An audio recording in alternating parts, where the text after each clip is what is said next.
Hello again, everybody, and welcome to another exciting episode of Streamy Streams with TJ, where tonight we're going back to this D&D world we're creating.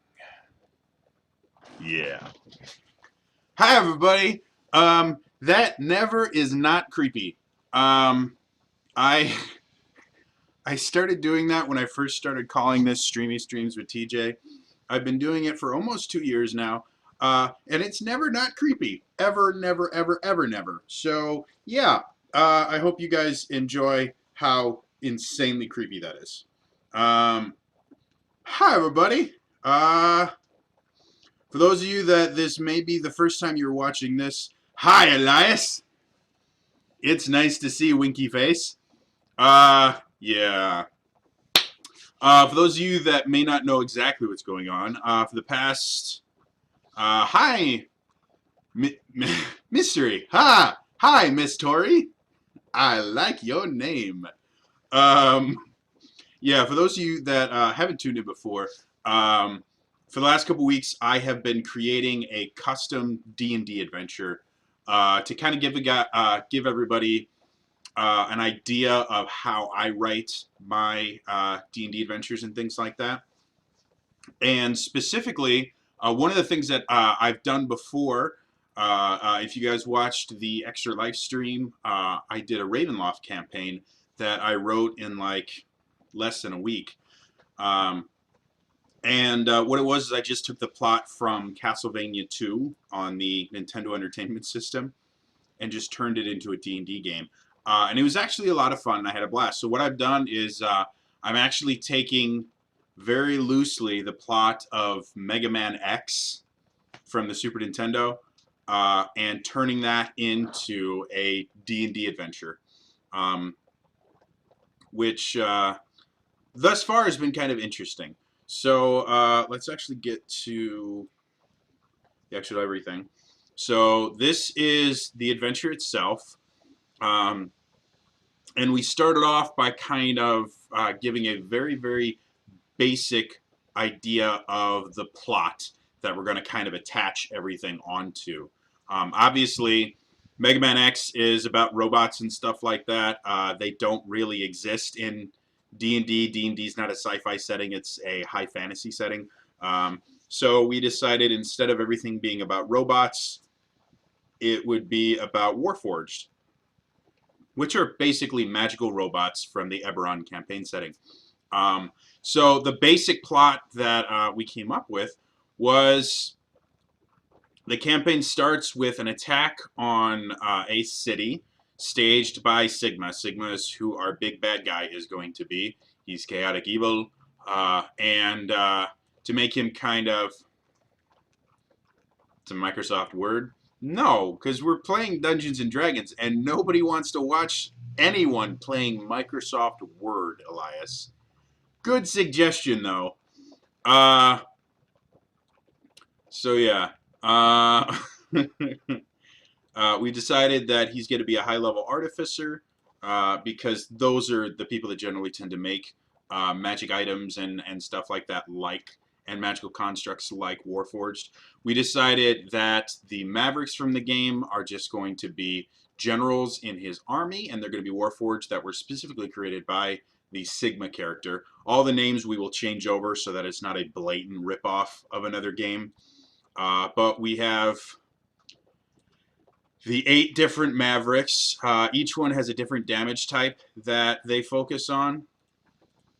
And just to add some role-playing aspects to it, we gave each one a different alignment that we're going to be dealing with. Again, so that it's not all just, oh, go here, blow them up, rinse, repeat. So again, starts an attack by Sigma. Heroes attempt to stop it. All the bad guys get away.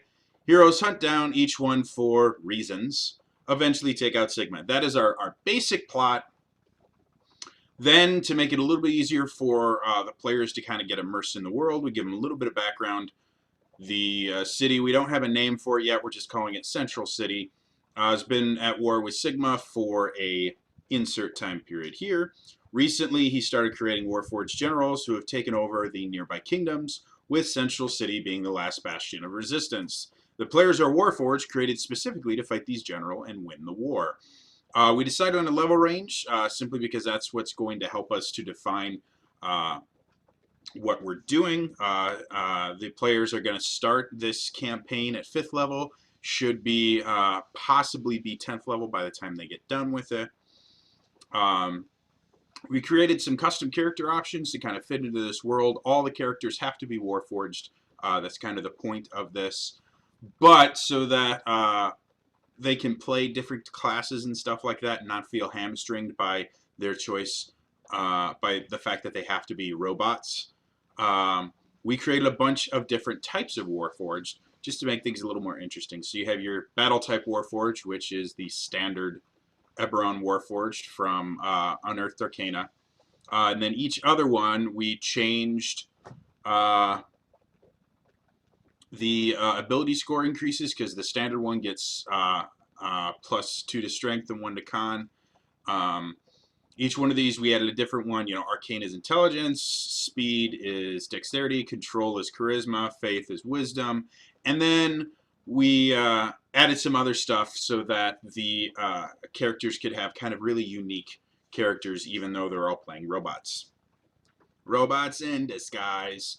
Then what we did last week was we started kind of building the character of one of the generals. We're starting with the Chill Penguin character. We haven't picked a better name for him yet. But what we did was there are rules for creating your own monsters and things like that. They have them in the Dungeon Master's Guide. It is a lot of work to create your own monster. That's not the right tagline. I know, Elias. Just, yeah. Yeah, what I generally tend to do is I will take a monster stat block and just reskin it, because I already know those stat blocks already balanced very, very well. I know that they work well, so I can just reskin it into something different. So what we did is we took the Mind Flayer Arcanist stat block based on the experience points that would make up a difficult fight for them. And then we changed a few of the spells, just like any wizard would. We changed a couple of the spells out to make it a little bit more the cold base that we were kind of hoping for, and based it. And then the basic stat block that we have here is assuming that they're all level 5 characters. Due to the fact that they may not be, because they can choose literally any order that they want in order to do this. We added some scaling here so that, let's say if they're actually level 7 instead of level 5, we can just add 2 Water Weirds and a Spectre, and it's still going to be a difficult, challenging battle for them. So that's what we've done thus far in this campaign. What I would like to do this week is I would like to develop a little bit of the personality and kind of the backstory for the Chill Penguin general, because you never really want to put your player characters in a situation where there's only one way to solve a certain obstacle. You always want to be able to give them a lot of choices, and depending on the players that you're playing with, some groups just like going through and killing everything. I personally am not a huge fan of that route, simply because in a real living, breathing world, if you have a bunch of characters that just go through and myrtleize everyone, no one's going to like them. Even if they're myrtleizing the bad guys, no one is going to like them, because every time they come back, it's like, yeah, we just... Yeah, thank you, Elias. They come back, it's like, oh yeah, we just murdered a few hundred people. Isn't that awesome? No. Thank you, Elias. So yeah, what I'm going to do now is we're actually going to go here, and I'm going to go personality/background. So we already know that from here, Chill Penguin is neutral good. So we're going to put that in here. Neutral good. So in order for a neutral good character to be doing something bad, like conquering a neighboring kingdom for a bad guy, they need to have a neutral good reason why they are doing it. The reason I had each one of these robot masters, basically I assigned each one a different alignment type, is to give us a lot of variety in each one of these encounters. If we make them all, just the chaotic evil, I want to watch the world burn, the players are going to get a little bit bored simply because they're going to be like, oh, yeah, now we made it to the bad guy. Let's kill the bad guy. Kind of like what you do when you actually play the game. But again, Dungeons & Dragons is not a, side-scroller action game from the 90s. So let's do some cool stuff with it. So we know he's neutral good. Good means, in general, the character is going to be doing what is best for everyone else. He's a very selfless type character. Being neutral generally means they have a lot to do with balance, balancing out good and evil, balancing out right and wrong, things like that. So neutrality would mean that this character, whatever their reason for taking over a kingdom and helping our chaotic evil character Sigma to destroy everything, it needs to have something to do with the idea of balance, and it needs to have something to do with being best in their mind. It doesn't actually have to be this way truly, but in their mind, this has to be best for the most amount of people. So along that line, if you guys have suggestions about stuff you'd like to see me kind of put into this, or if you guys have ideas on motivation or anything like that for any of the guys, shoot it in the comments. I will definitely put in everything that I can, and this can kind of be like a group created adventure. I am planning on, once this is all done, having an option for you guys to be able to actually get a copy of this entire adventure, so that someday you may be able to play it yourselves. I haven't figured out how I'm going to do that yet. I've been thinking about maybe giving it something like giving it to my patrons or something like that, just as kind of a cool thing to do for them. We'll see.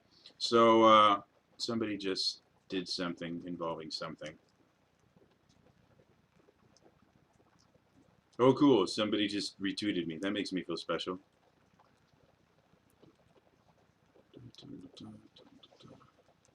Yeah, I know. Sorry, my bank account is doing weird things. All right, so neutral good. Balance, and generally something that will involve everybody. Well, since he is kind of cold and ice-based, we can bring in the idea. We have a fire-based character. We're going to have a flame mammoth character that we'll build later. So since it's going to be about balance, we could put something about he's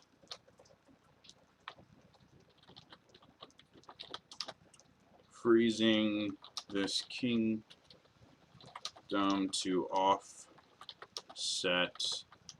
the burning that flame mammoth is doing. Something simple like that.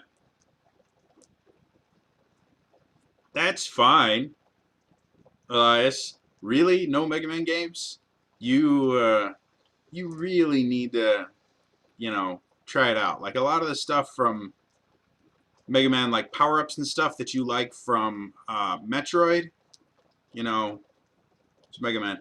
Again, due to the fact that we're just very, very broadly using that as kind of an overarching way to organize our thoughts. You don't actually have to know anything about Mega Man X. Just the idea of, hey, he's a cold-based bad guy that was created by another bad guy, and his alignment is neutral good. You can kind of go from there. I will be inserting the references to Mega Man X as we go. So feel free to make any suggestions whatsoever. Obviously, you guys understand things like fire and ice are opposites. And, yeah, being good has nothing to do with, you know, being Mega Man. I mean, it does, because Mega Man's a good guy, but, you know what I mean? So, yeah. Anyway, so he's freezing this kingdom to offset the burning that Flame Mammoth is doing. Okay, kind of cool. Let's say he's been told by Sigma. Wait, no, it's Pokemon. Awesome. The generals are basically, I guess you could call them mini bosses. They're going to be important fights, very difficult fights that are milestones in the campaign. Depending on how you're running a campaign in general, you're going to have like an overarching, like central plot point or central point that they have to overcome, and then you're going to have smaller plot points that are going to bring them to that point. If you guys are fans of Critical Role, things like I'm trying to think of some of the monsters that Mercer's thrown at them. Things like the nobles that they've been taking out recently. I saw half of a Critical Role. Elias, you're not helping. You're not helping at all. Love you to death, man, but you're not helping. Right now, they're going through Whitestone, and they were kind of taking out these various nobles. Those fights with the nobles would be kind of similar to one of the general fights. The Briarwoods themselves would be very similar to our Sigma Chaotic Evil character. So think about it that way. These guys are not designed to be super, super hard, but they're designed to be something that is definitely a large milestone. So due to the fact that Sigma is a chaotic evil guy, he has no problem with lying. Let's say he's lied to this person specifically. He's been told by Sigma that the players are in a league with Flame Mammoth, and the only way to save the rest of the kingdoms are to freeze this one as a buffer zone.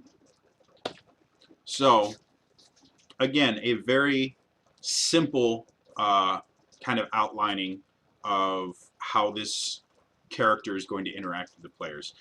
He's been led to believe by the person that created him, who's going to have kind of a controlling ability over him. He's going to believe Sigma before he's going to believe the players.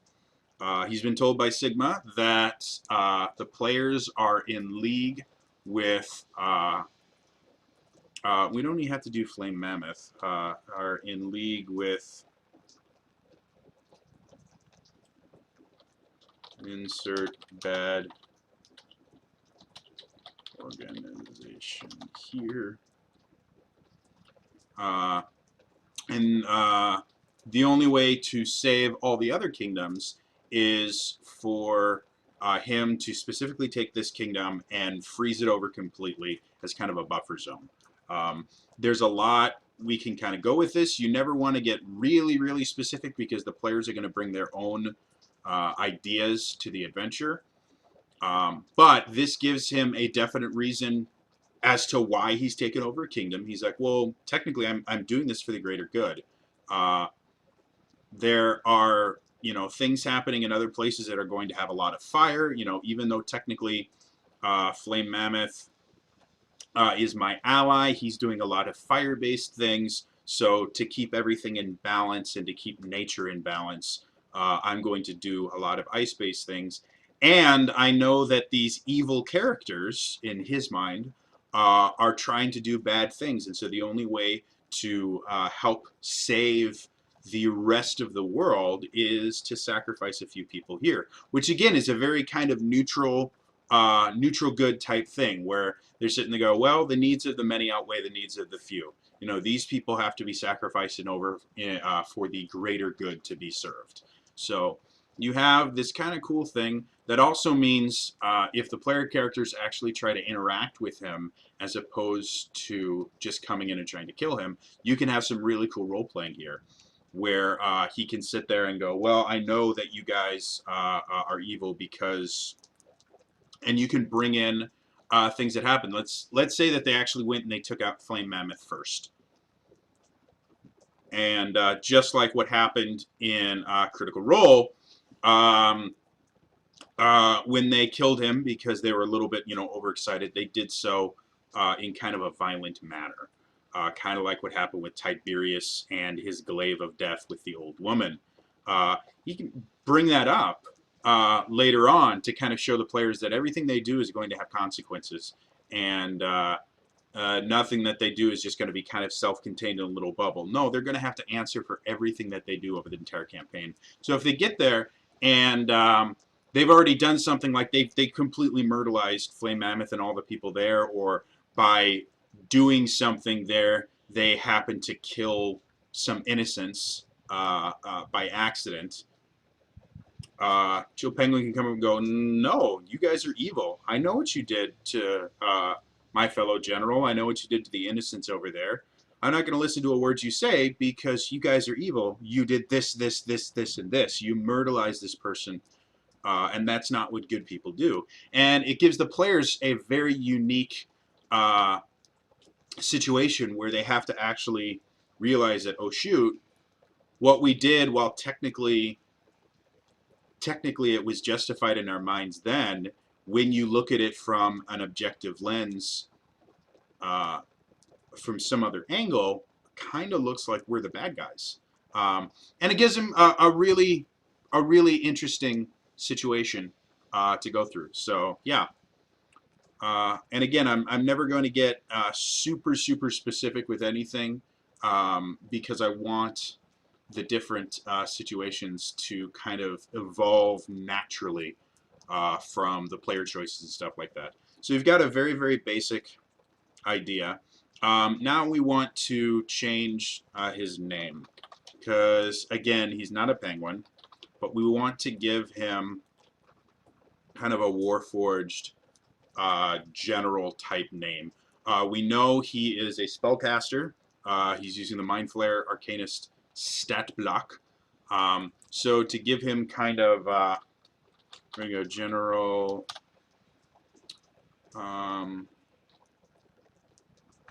let's go General Frostmire. And I like using Y's in place of I's just because it adds that little bit. So we're going to call him General Frostmire.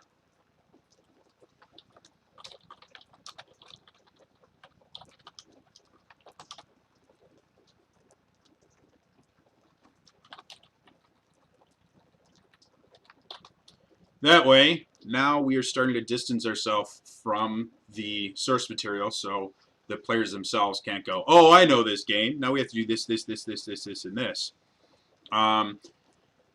So we've got that. Now the other thing that I like to do,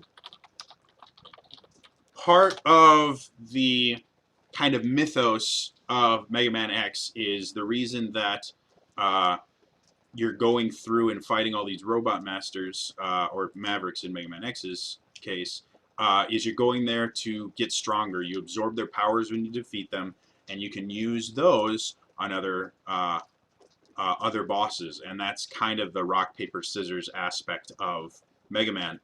I figure in the world of Dungeons and Dragons, each general will have a specific magic item that is the focus of their power that was given to them by Sigma, our big bad guy. So we are going to go to, I don't want Sword Coast, I want DMG. We're going to go to the Dungeon Master's Guide. They have literally tons of magic items in here. And we're just going to look specifically for a something that's magical and cold put together. I'm thinking we can probably use a Gloves of Missile Snaring. That's a cool one. Just kind of going through the different stuff. The other thing that's kind of cool, if you find a magic item that you really, really like but doesn't really fit with the theme, reskin it. You know, if you have like a flame brand, like they have, where was it? Flame tongue weapon. If we decided that, you know what, I really want this general to have like a magic sword that they use to cast all their spells with. But the Frost brand is technically just a little bit too powerful for level 5 characters to be picking up. So we don't want to give them a really, really powerful weapon this early in the game. It unbalances things. What we could do, the Flame Tongue is a little bit less powerful. Not really, to be 100% honest. I don't know why that's very rare.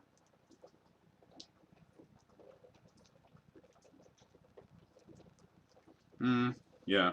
So you could just reskin the Flame Tongue to be a Frost brand. So you just say, okay, well, instead of doing fire damage, we're just going to say it does cold damage and kind of reskin it that way. Always, always possible. But what I want to do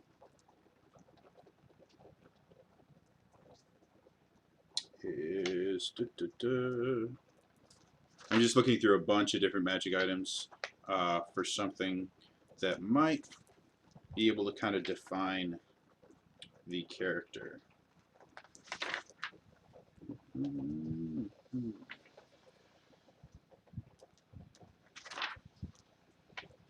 Potion, quiver, ring. I want to go to the staffs because they've got a billion staffs. God, there's a lot of rings in here. Robe of useful items, rod of absorption. That's kind of cool. Now you guys are basically just watching me go through my monster or my DMG.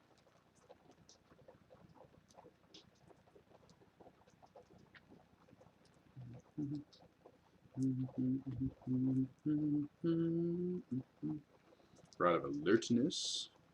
Rod of lordly might. Oh, that's a legendary one. We do not want to be giving level 5 characters a legendary weapon. That would just end really, really poorly for everyone involved. All right, here's a bunch of different staffs. There's a Staff of Fire, which we don't need. Staff of Frost, which is a little bit OP.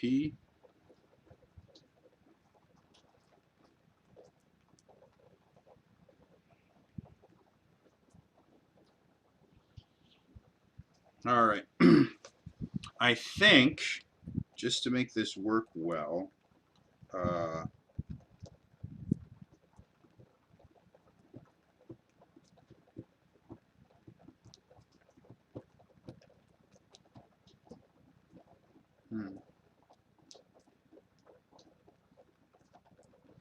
we're going to give it a Staff of Frost.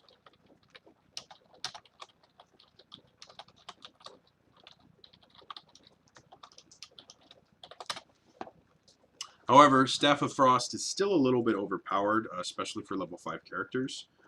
So what we're going to do is we are going to change... We're going to take away the Cone of Cold and take away a few of its charges. So, say it only has 6 char. Choose maximum. Cannot cast Cone of Cold, since that's a massively powerful spell.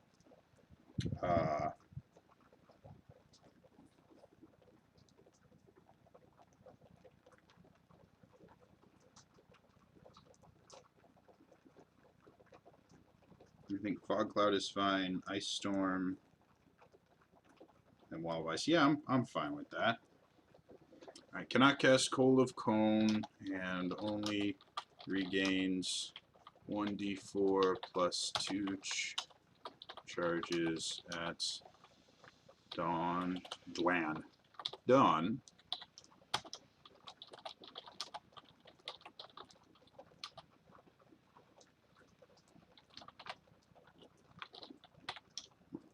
All right.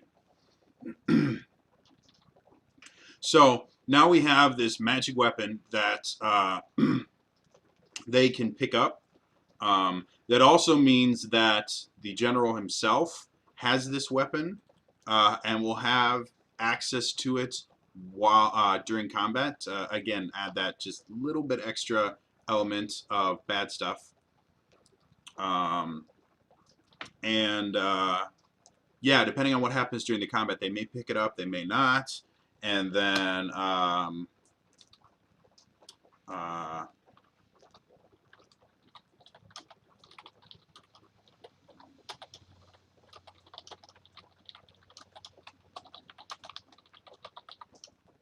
got to look again. Hold up. We're going to go to here. Spark Mandrill is the one that has that. So we're going to go here.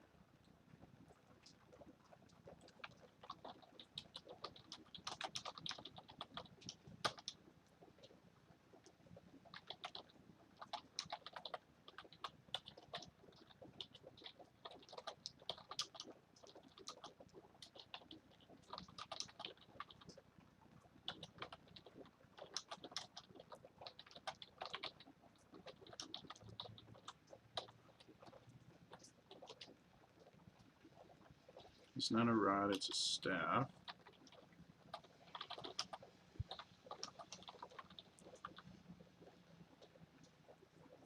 So, again, to kind of bring in that idea of using the general's powers against other generals that you see in Mega Man and stuff like that, we're going to add just a little bit extra.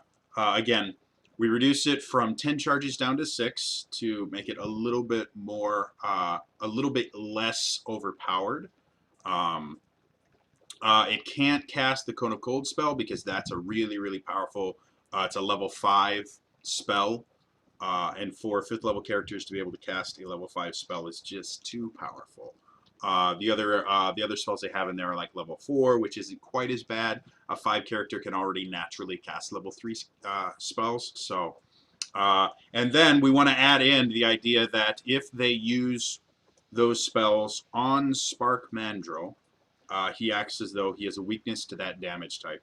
So this gives them kind of the feeling of we can take the generals and use their weapons against other generals to give us an advantage, which is very, very Mega Man-esque. So this is the basics of the of General Frostmere. Like, we have everything we need that if I wanted to run this adventure right now, they could go and they could fight the general without too much difficulty. It'd be very, very simple. I've got everything I need right there to be able to run it. However, we do need to kind of define his area. Part of the fun of this campaign, in my mind, is the fact that they're going to have to fight and work to get to these generals. They're going to have to go through these kingdoms that have been completely taken over. And again, we're going to draw a little bit of inspiration from Mega Man X, but for the most part, this is something that I would prefer that we just kind of go, okay, well, it's a frozen kingdom. You know, it's a frozen kingdom, a frozen kingdom.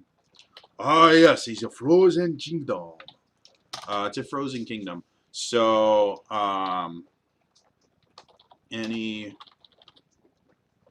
resting requires a DC.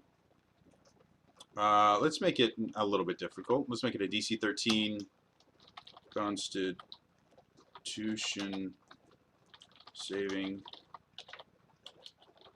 throw. Saving. Not through. How about a saving throw? Or gain 1 level of exhaustion. So anytime they rest in this area, because it's so cold, they have to make a DC 13 Constitution saving throw or gain 1 level of exhaustion. Exhaustion can really mess a party up, and it can give the players themselves very much an idea of, okay, this if we stay here too long, if we don't act quickly, there's a very good chance that we're going to get to the point where we can't actually beat this general because we are so exhausted. So this adds that little bit of, okay, just that little bit of peril that gives them motivation to try and do this faster.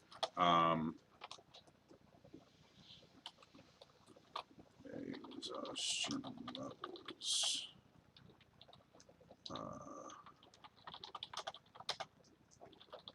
This can only be moved with either a restoration spell or sleep, taking a long.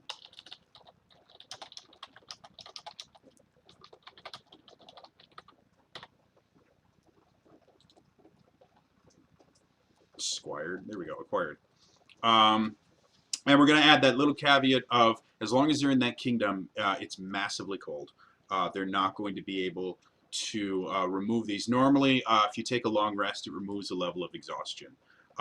We don't want to make it that easy for them because then there's no peril, there's no difficulty. So they can only get rid of these by either sleeping somewhere that's actually warm, which they're going to have a very, very difficult time finding anywhere in this area,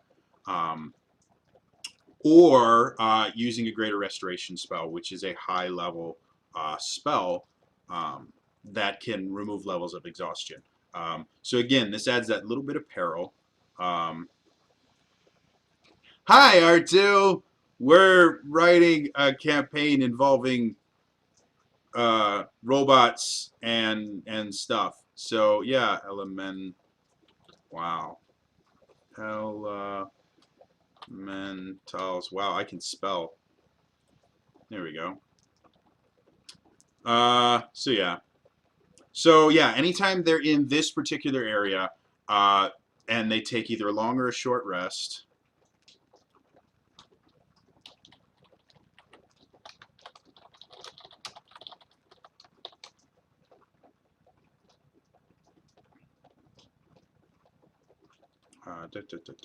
So yeah, we're just adding that in there to kind of add that, and then I want to add some obstacles that may that aren't really combat based. We can add in some random encounters that they'll find in there that we'll add in a second, but we don't want everything to be combat. We want some stuff that they can overcome. So let's go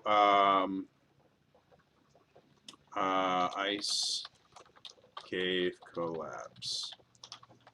I love running through collapsing caves and stuff like that. It's a lot of fun for the players. It's really, really easy for you to create a lot of tension. So what we're going to say is, while they're traveling through the kingdom, they might get to an area where they're in a cave or a building or something like that. Ice cave / building, not question mark, just a slap. And while they're in there, something happens that causes the building to collapse. The floors are going to be very, very slick. So the players have to move.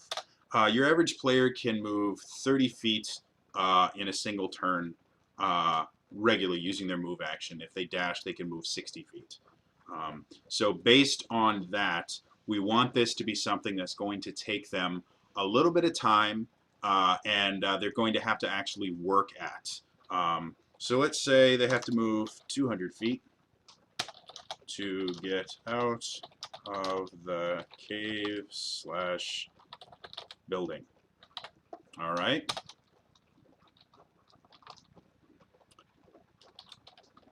moving at their regular speed. Regular speed requires a DC 12 dexterity acrobatics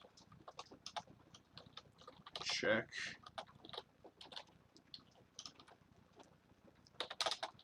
If they fail, they are knocked prone for that turn and only move half their speed.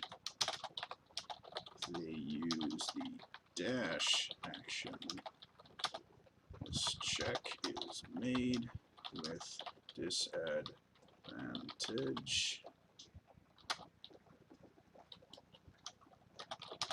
Failure.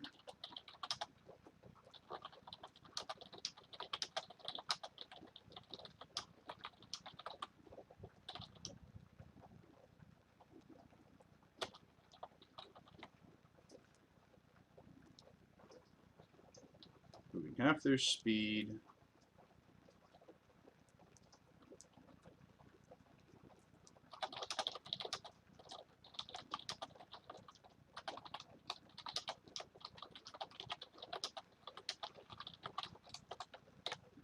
All right, so they get into this ice cave / building collapse. They have to move a minimum of 200 feet to get out of the cave building. These, in 4th edition, were called skills challenges. And it required people to work together to try and get through it quickly. And let's say they have, again, 30 feet would mean 30 goes into 26 times. So let's say they got to get out in,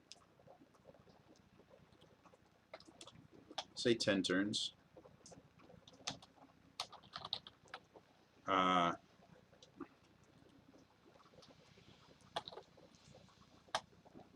You never want to create a situation where the deck is massively stacked against them unless there's a reason to. If your players have been playing kind of stupid where they're just throwing random fireballs everywhere, feel free to make it 5 turns and stuff like that, and feel free to remove turns based on what they're doing. If they're trying to hack through a wall, make it make their actions have consequences. If they're playing really, really smart, if somebody casts a wall of ice or something to shore it up, give them extra time, whatever you want.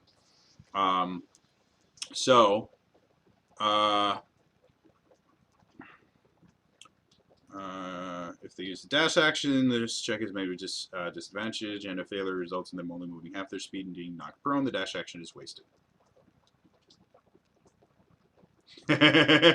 Yeah, that's exactly what I'm thinking. So now we have this kind of cool thing, but we want to add just one more bit because if all they're doing is running, it's not really all that much fun. So we're going to go once per turn.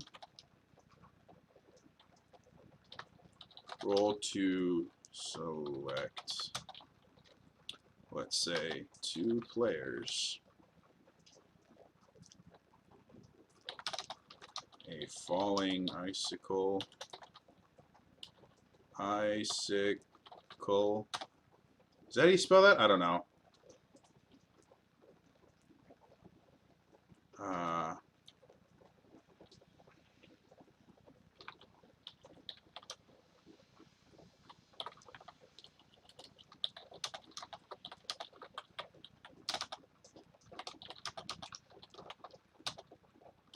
DC in at level 5, and average DC is going to be, let's say, 14.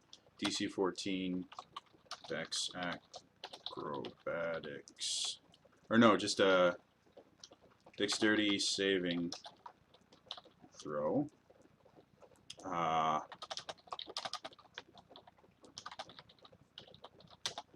They take average hit points. Let's say, again, to make this something that's worthy of them being worried, let's go 3d6 bludgeon taking damage and are knocked prone. All right, so here we have kind of a really cool encounter for these guys to deal with. They're in something that's kind of collapsing, and they have to worry about bad stuff happening to them. They have to move 200 feet in 10 turns, which doesn't seem like a ton, especially if you're dashing. 200 feet if you're dashing is basically 60. That's 4 turns. So if they're able to dash and make it through it, they'll be able to do it in less than half the time that they have. However, we're going to add some stuff to make it a little bit more difficult. They have to make an acrobatics check, a DC 12 acrobatics check. I picked out the 12 because I wanted to be more than DC 10 because anyone that's trained in acrobatics is going to have a very easy time doing it, and I want it to be a little bit difficult. I don't want it to be massively hard for someone that isn't trained in acrobatics because you don't want to just be targeting characters simply because of the stats that they rolled.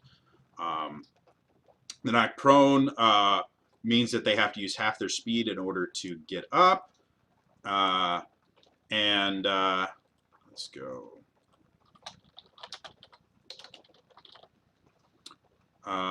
And then anytime, again, because the floor is slick, anytime you use the dash action and you're moving really, really fast, it's going to be even harder. There's a possibility that the dash action will just be completely wasted. And then we also want something where we select 2 players. Obviously, you can add more if you have like a 7 with the orc clan under heel sliding across the floor. I think we got screwed. The DM just keeps laughing, and I just rolled a 2. Yeah, I can see that. So then we also add this falling icicle thing because we want them not only to be worried about the sky, being trapped in there when it's over. You also want to give them a reason why they may lose a character. So 3d6 bludgeoning damage is not an exorbitant amount. It's basically a level 1 spell getting hit, and if they miss, they don't take any damage. So again, not too bad. If somebody gets targeted by this and you roll well, to be perfectly honest, I think with level 5 characters, we can bring it up to 4d6 without having too much difficulty. A character gets hit by a couple of these, they're going to be in trouble, and they're going to require some help. So we have the basics of this, and this is where you let the players get creative. If you have a player that's playing an arcane type that's casting fireballs and stuff like that, you may add an additional icicle falling from the ceiling.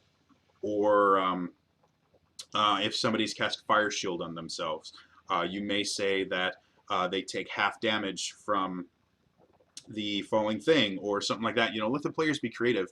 But right now you have kind of this really, really cool situation to put them through that will add a little bit of danger. And also it will give them a reason to have to rest so that they have to deal with the exhaustion aspect. You want to give them a lot of ability to be able to do cool stuff in here. So we've done that. I always like to have at least 2 or 3, even though they're not going to be in this area for a ton of time. I like to have 2 or 3 different things that could happen to them. Thinking of a frozen type wasteland or a kingdom that's entirely encased in ice.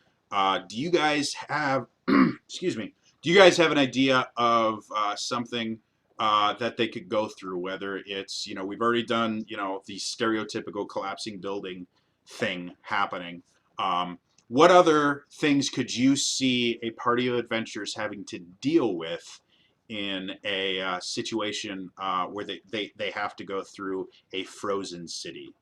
Because I'd like at least one more skills-based challenge before we start putting some random encounters in there.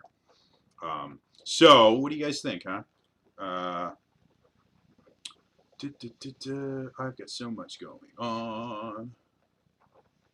We will deal with that later. Going there and there. Sorry, I sing to myself a lot. It keeps me insane. Do that. And I need to drink now because I am dying of thirst.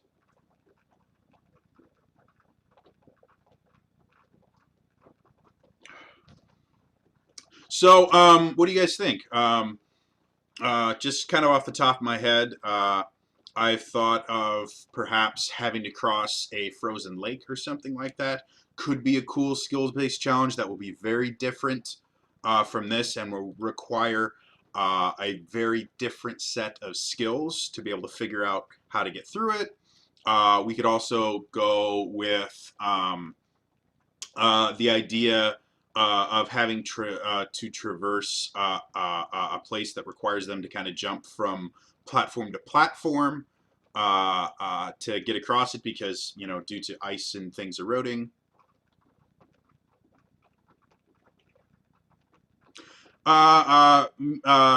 Mystery, very similar to what I was thinking. I think that's kind of a cool idea. And again, they're going to be able to use different skills. One of the things that you want to kind of avoid is forcing all the players to always use the exact same skills. I'm a little less than thrilled that everything is dexterity based in this one. So the next adventure, I want to have very little dex base. And because of that, a thin, crumply ice bridge would make a lot of sense. So we're going to go ice bridge slash frozen lake. The player helps if I actually spell it correctly. Oh, sleeping bears. We will get to things involving monsters and stuff like that in a little bit. Right now, we're doing just purely skills challenges.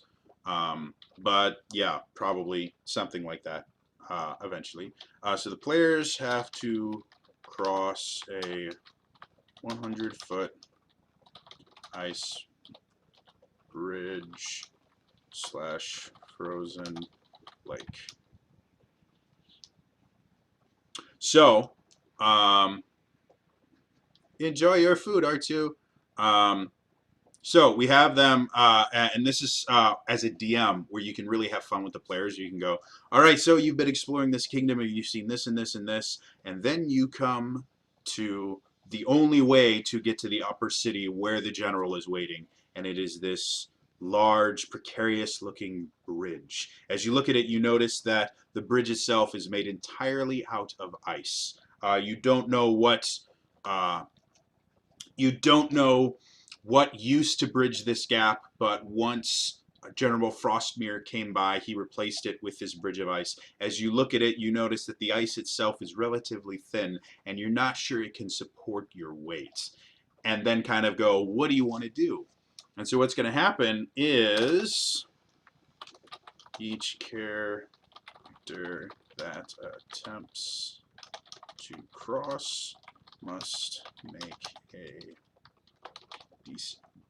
Again, I like the 12, 13, 14 tends to be decent checks. So DC 13 intelligence investigation check to find a solid path they can traverse.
So what we've created here is they have this ice bridge over water. I like water. I live in Wisconsin.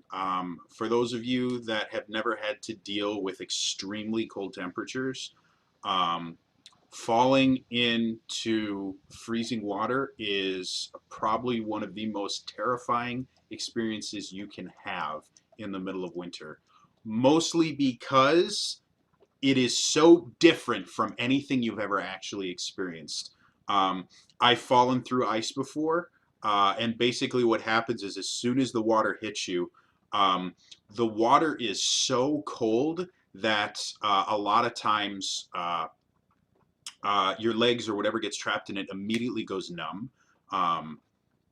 Except for this excruciating pain, like these knives that are hitting you, you instantly breathe in, and like you can't help it. You instantly breathe in as soon as you hit the water, because of just the massive change. And even after you get out of the water, it hurts massively until you can get somewhere that's warm enough that you can get off the cold clothing. Um, in cold sub-zero temperatures, getting wet is a death sentence. It really, really is. Um, so we want to kind of translate that into this, and I think the bridge itself is kind of a cool way to do it. The investigation is them specifically looking for stuff. Feel free to let your players say, well, you know, hey, I'm a ranger. My favorite terrain is tundra. Okay, you have advantage on these checks. Or someone that is particularly adept can maybe replace an investigation check with a survival check or something. You know, let the characters really play it out how they want. This is just an outline. But they make this check. If they do well, they know exactly where to go. If they do poorly, they fall through. Um, and if they hit the water, bad things happen.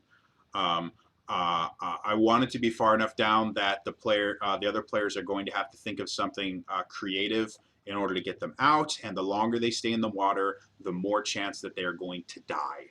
Obviously, as you get to higher levels, this doesn't mean quite as much. So you're more than welcome if the characters are coming through here at like a level 7 or level 8. Feel free to increase the DCs by a couple points to still make it challenging for them. The fun thing about running stuff like this is you never actually have to tell the characters what the DC is. So feel free to let them make these checks and just tell them whether they failed or not. And never really let them know why. That gives you the ability to kind of fudge the DC based on the character levels and how they're built. If you have a bunch of characters that are just dexterity hounds, that they just took all these different dexterity things so they could be like a team of ninjas going through, increase the DC for this one because it's all dexterity based. You know, to still give them a challenge. You don't want anything to become too easy. On the flip side, if you have everybody that basically lowballed the dex stat, or in this case, they lowballed the intelligence stat, like nobody has a good intelligence, maybe decrease the DC, you know, down to a 12 or an 11, or let them use other abilities to try and figure out where is safe and where is not. So yeah, I think this is a really cool encounter for people to go through because they can go, wow, this is, you know, I've got to deal with all this. Let me get rid of that.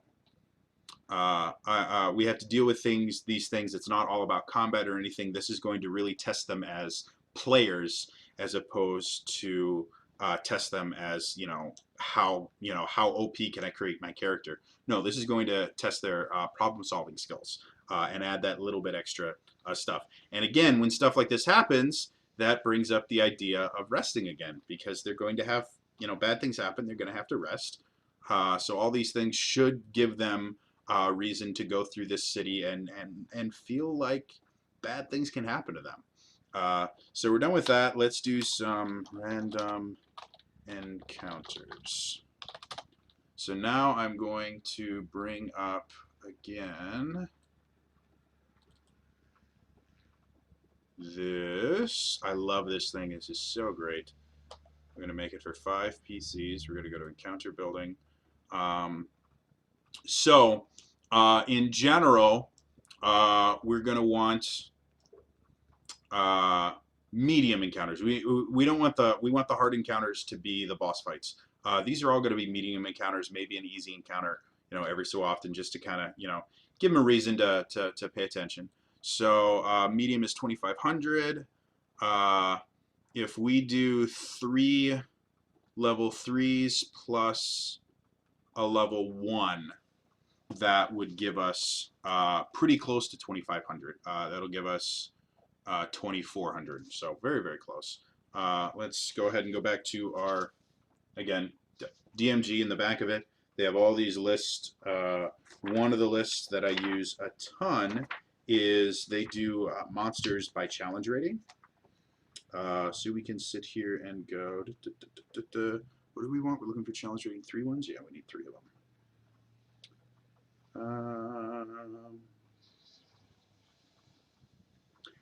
Since we've already done this, let's go ahead and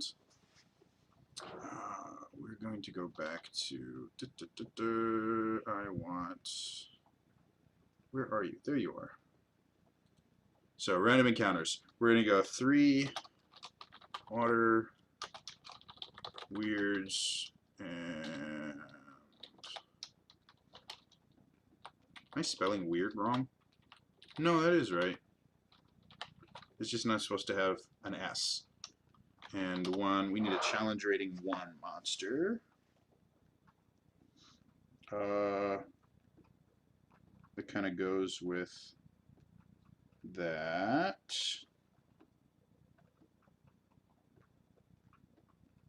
And a Spectre. Let's give it a Spectre. 3 water weirds and a Spectre. So, that's 1 random encounter. It works well. R2 already mentioned a couple sleeping bears. Let's see what we can do with sleeping bears. Do we have kind of a cool thing we could call a bear? Right, Manticore, Minotaur, Mummy. Owlbears! Oh, owlbears. We can go 3 owlbears and let's see, brown bear.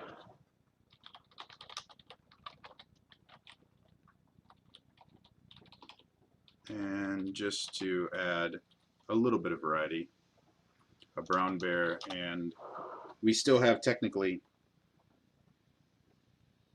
another 100 experience we could add to it. So, and black bear. So that'll get us right up to that medium. So we got 3 water weirds and a Spectre, 3 owlbears and a brown bear and a black bear. Let's get 1 more random encounter in here that we can throw at them if we want to. Let's do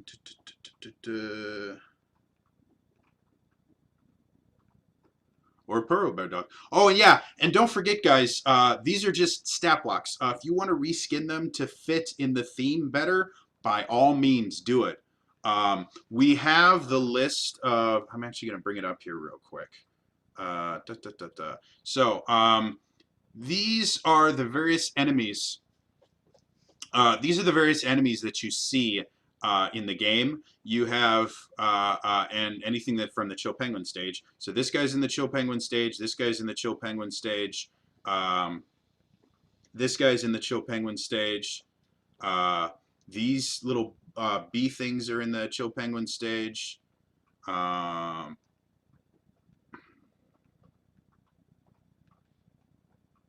have this guy in the Chill Penguin stage.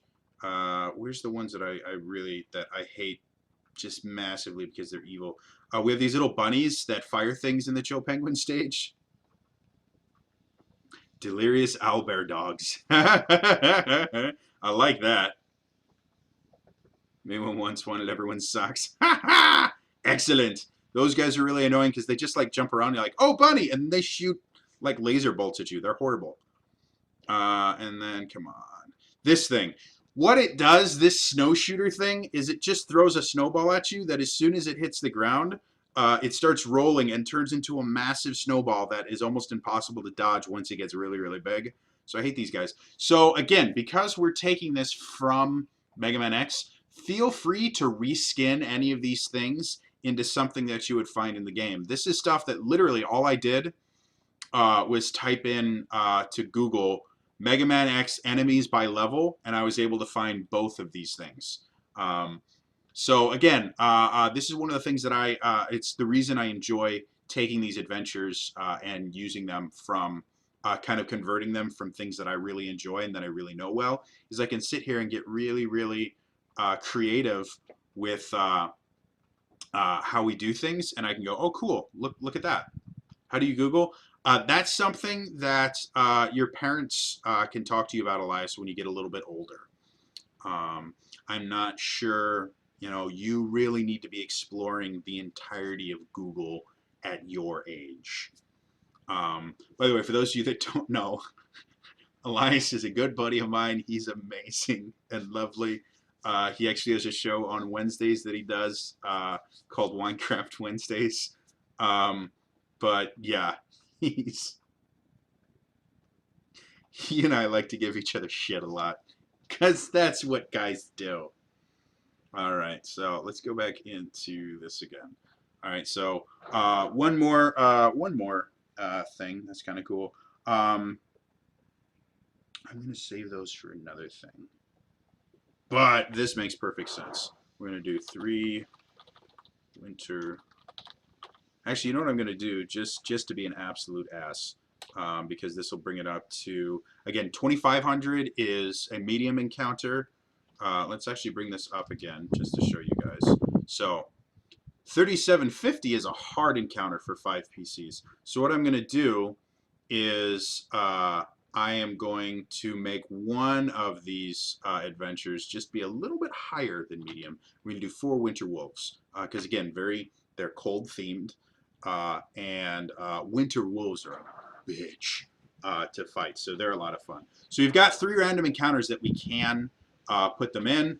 A lot of times, if you're running a traditional adventure, it will say, roll a d20 for every hour that they sleep or something, and on a 19 or a 20, pick a random encounter.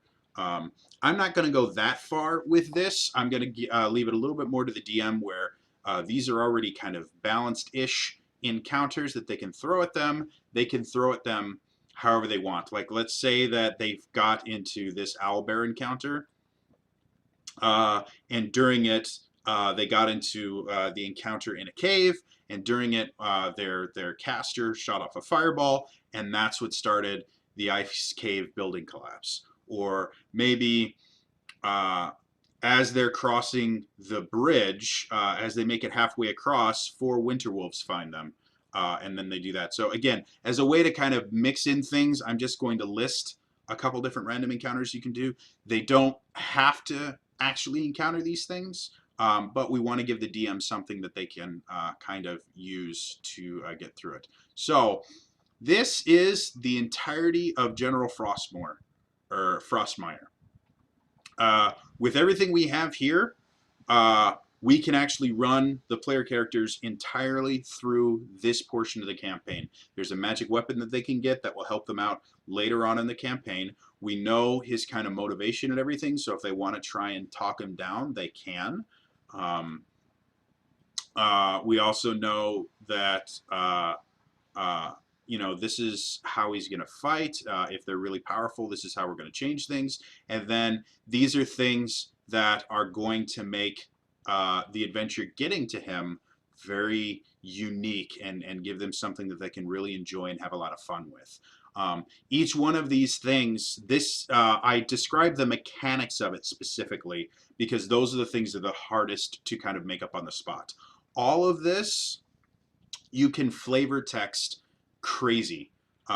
Feel free to turn the water weirds into snowmen that just appear out of nowhere and try to kill them, or turn the owlbears into delirious owlbear dogs and stuff like that, or turn the winter wolves into a pack of werewolves or something that's hunting them, or even the winter wolves could be people that were taken over in the kingdom itself that have been transformed by the freezing in that, and now they kind of serve General Frostmere. You know, these are all things that you can kind of flavor text to make it that much cooler for the players themselves.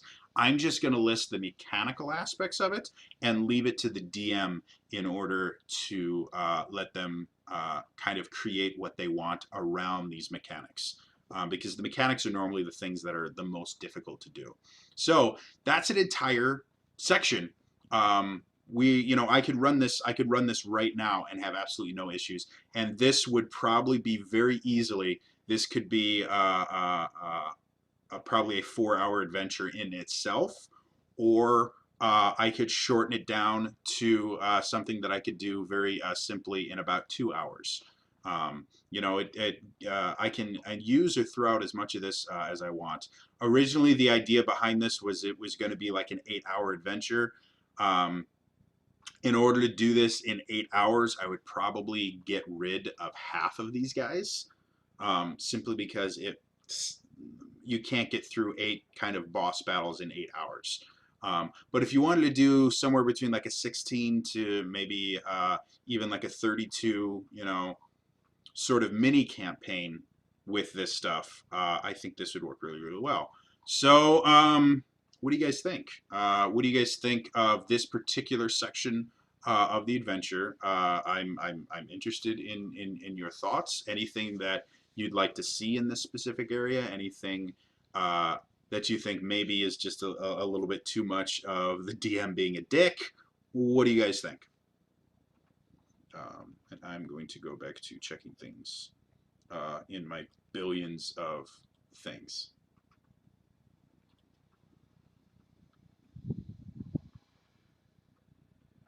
Yeah, I don't really care about that. Sorry, I'm checking other crazy stuff that's going on right now. We're done with that. We're done with that. So yeah, what do you guys think? Do you like this? Do you not like it? I need to open this up. Thank you, R2. Happy that you dig it all. So again, this is kind of what I do when I'm writing an adventure. Is I get the mechanical aspects of it, and then I kind of build the story around it. Again, the player characters, I'm going to base a lot of what happens based on what the player characters are doing and how they want to do this. So I'm not going to put a lot of story into my planning aspects. I'm going to kind of add that as we go along. Some DM, like I'm very, very used to improvising. It was one of the things that I learned to do the first time I went to college. I majored in theater with an emphasis in acting, and I minored in music with an emphasis in vocal performance. Improvising is something that is you just get very used to in stage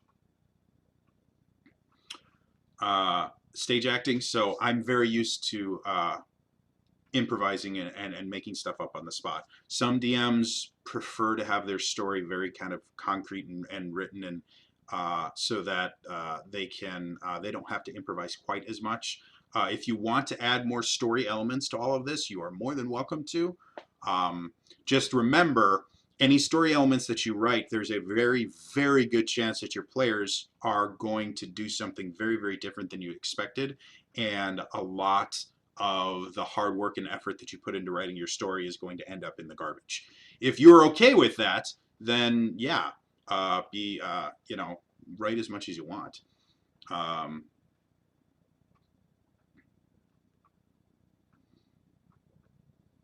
Yep, totally get what you're saying, R2. Mystery, really happy to see that you think this sounds cool.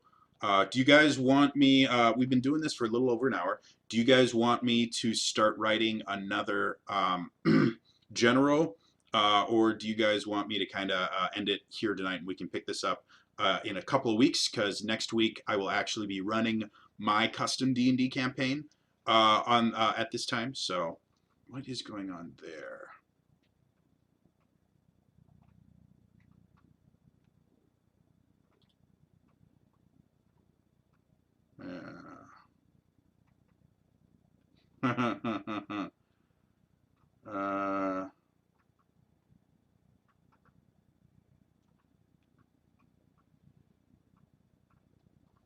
Yeah.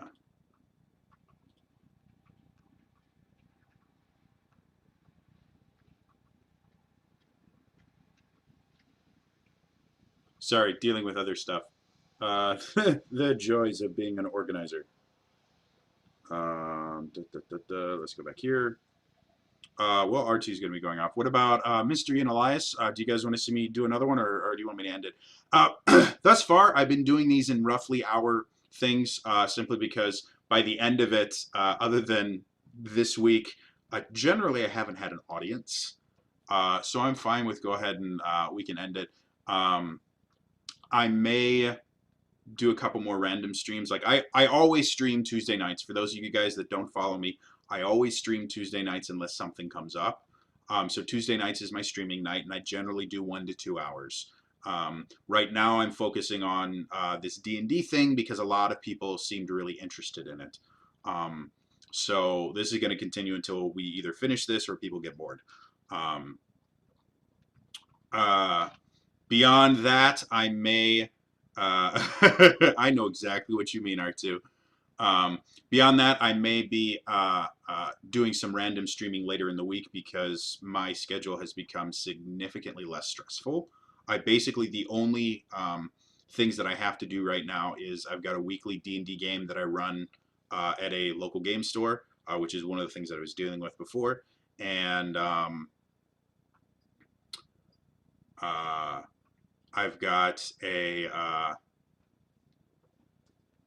I've got school, and that's all I'm doing now. So I have more time to do things that I enjoy. And this was a ton of fun. I got a lot of feedback from you guys. It was really, really interesting to see your own take on it. And I think this is something that people are really going to enjoy. Like I said, yeah, I hear you. Yeah, I understand. It's one of the reasons that I'm going to school. I'm getting a degree in marketing management because that pays. And I go to school online, so I can do my classes whenever. I generally sleep until like 2 or 3 in the afternoon every day. And then I stay up till 6 in the morning. So I think this is where I'm going to end it. If you guys really enjoyed this, like I said, I am eventually going to release this entire thing. I'm thinking I'm going to create a level on my Patreon where people can basically get all the different adventures that I create and I run, like the parody adventures. I'm going to write them up.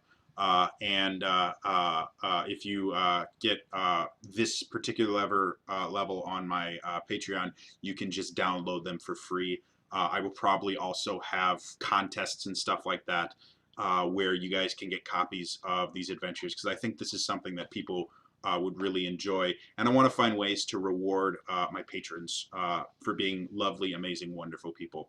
If you have no idea what Patreon is a way for you guys to financially support me, to help me to be able to do stuff like this. I do all this technically for free. I am unemployed right now because I'm focusing entirely on school. And I just got done with some massive issues involving not having any money for the past month because my student loans ran out. Any help, if you guys really enjoy this, you're more than welcome to become my patron. I also have like a tip jar thing. If you just want to make like a one-time donation, you can just click on that. The donation goes directly to me via PayPal after Twitch alerts and everybody takes their cuts out of it. Patreon, again, goes directly to me on a monthly basis. So there's links. You just click on them and you can see all the cool stuff that you can get. Otherwise, yeah, that's going to be all for me this week. And I will see you guys tomorrow for some random vlogging because I have other stuff I want to do. And next week, Kingdom of the Kale Isles is the custom D&D campaign that I run. And I can probably, I just realized this, I can probably just do this since I'm no longer doing that. Oh, really? That's not what I wanted. Hold, please. Boop. Boop. There we go. It's a custom campaign that I run. It's a lot of fun. I've got some great players. Right now, they're on a desert island trying to figure out a way off, so it's really cool. That will be happening next week at 8 p.m. Central Time on this channel. So feel free to follow me. You guys can watch. We've had a ton of fun thus far playing it. This will be our 4th session. So yes! Again, that's all for me. I will see you guys tomorrow for some random vlogging. All right? Bye-bye!